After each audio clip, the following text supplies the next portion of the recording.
ஒருமுறை ராஜா எதிரிகளை தாக்க ஓர் இராணுவ படை ஒன்றை தயார் செய்து போருக்கு தயாரானார்.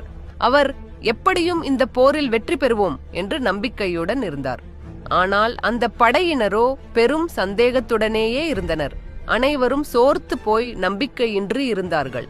இதனால் அந்த ராஜா தன் படை வீரர்களுக்கு தைரியத்தை வரவழைக்க என்ன செய்யலாம் என்று ஒரு ஜென் துறவியை பார்த்து கேட்கச் சென்றார்.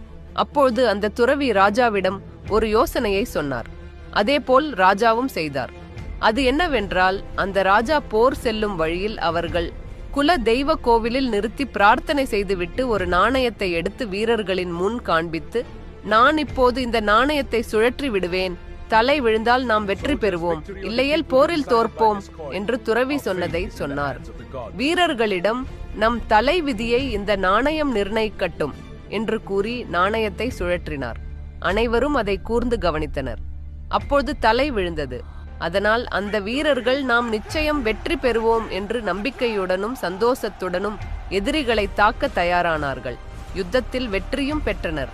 யுத்தத்திற்கு பின்னர் துணை மந்திரி விதியை யாராலும் மாற்ற முடியாது என்று ராஜாவிடம் சொல்ல, ஆம் என்று ராஜா சொல்லி அந்த நாணயத்தின் இரு பக்கத்திலும் தலை இருப்பதை காண்பித்தார்.